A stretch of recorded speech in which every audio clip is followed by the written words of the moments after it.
I know everybody can afford to spend $350 on a pair of premium ANC headphones like the Sony 1000 XM3s.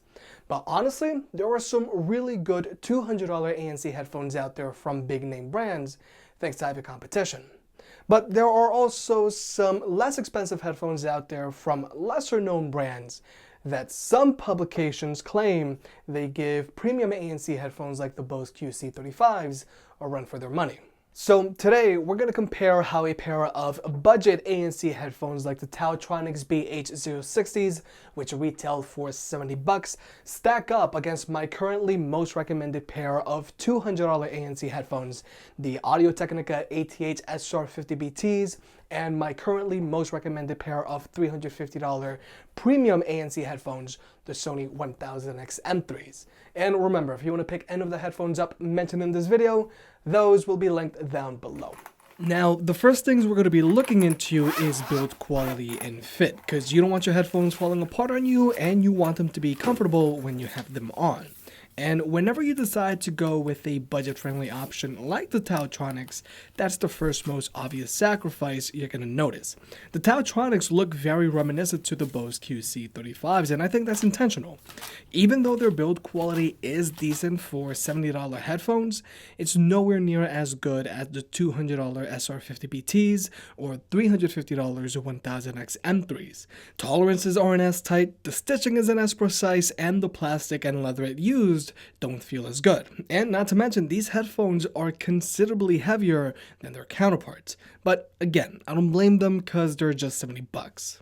But most importantly, the Audio-Technica just don't fit right. Even though they have a similar yoke design as the Audio-Technicas and Sonys, for some reason they apply an uneven amount of pressure around your ears, which just make them very uncomfortable and annoying to wear.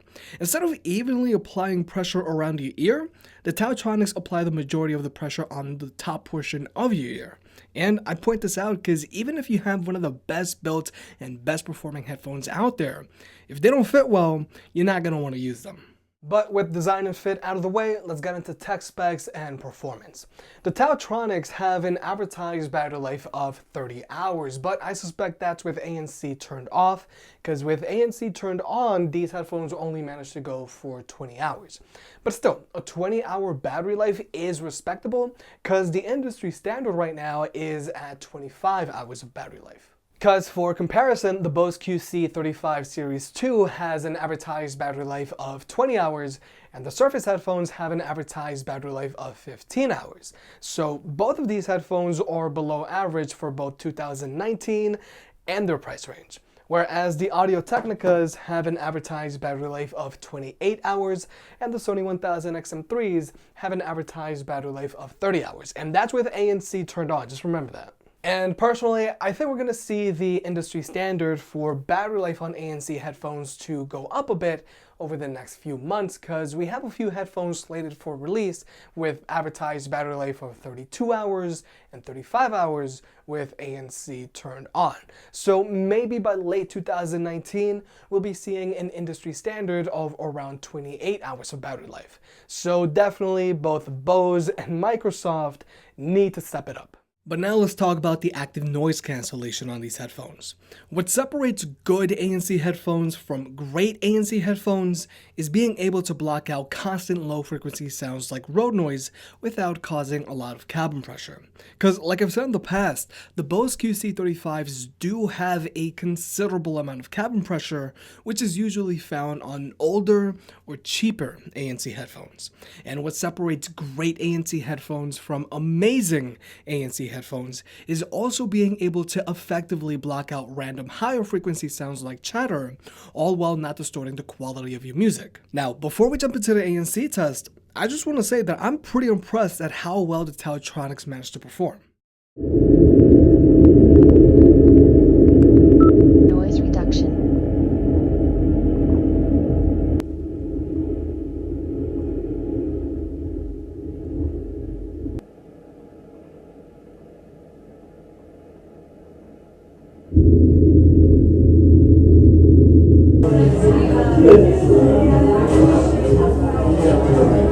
Noise reduction.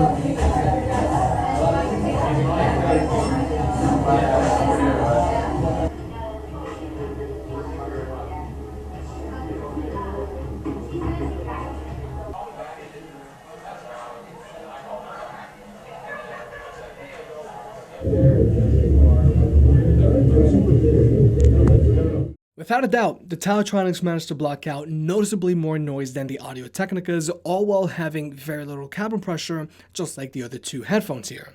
But there are other $200 ANC headphones out there that have better performing ANC than the SR50BTs. I just really like the SR50BTs because of their build quality and additional features that we'll get into later.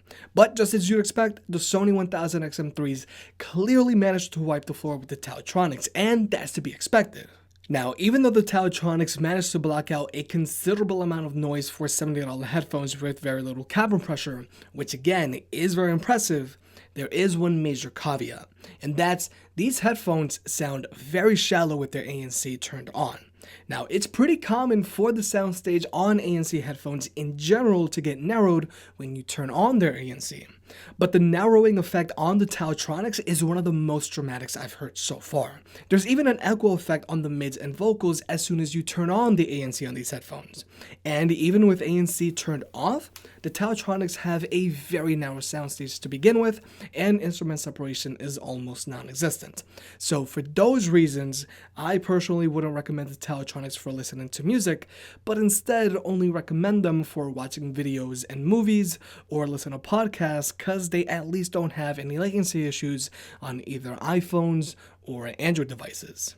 Because again, for comparison, the SR50BTs also have a bit of soundstage narrowing when their ANC is turned on, but it's nowhere near as prominent as the Audio-Technica, and honestly, you won't notice it unless you actively listen for it.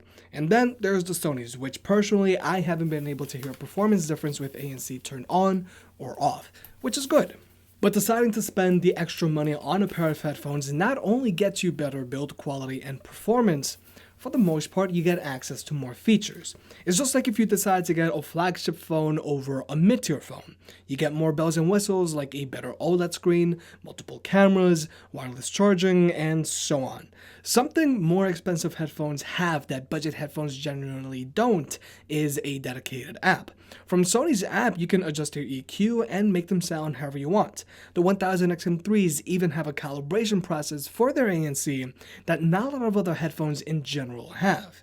But something that's quickly becoming standard on both mid-tier and premium ANC headphones these days is the inclusion of a transparency mode where the headphones will pump in the ambient sound around you so you can still be aware of what's going on when you're listening to music. And personally, having a transparency mode on my headphones and earbuds is a must-have these days because I find it to be extremely useful. And also, a lot of mid-tier and premium headphones these days are starting to come with a quick hear-through mode, where at the press of a button, the headphones will lower the volume of your music and pump in all of the ambient sound around you, so you can quickly talk to someone without having to take your headphones off, like this.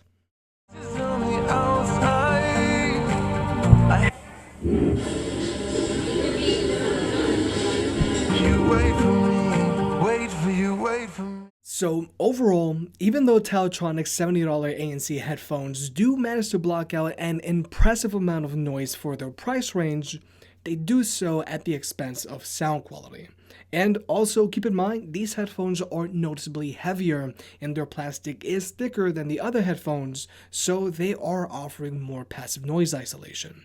But I also find it very hard to recommend them because of their poor fit. The Audio-Technica BH060s aren't all bad, but if you're looking for a pair of good performing budget-friendly ANC headphones, then I recommend the Sony WH-CH700Ns or the Sennheiser 4.50 BTNCs, which are typically on sales these days for around $150 or less.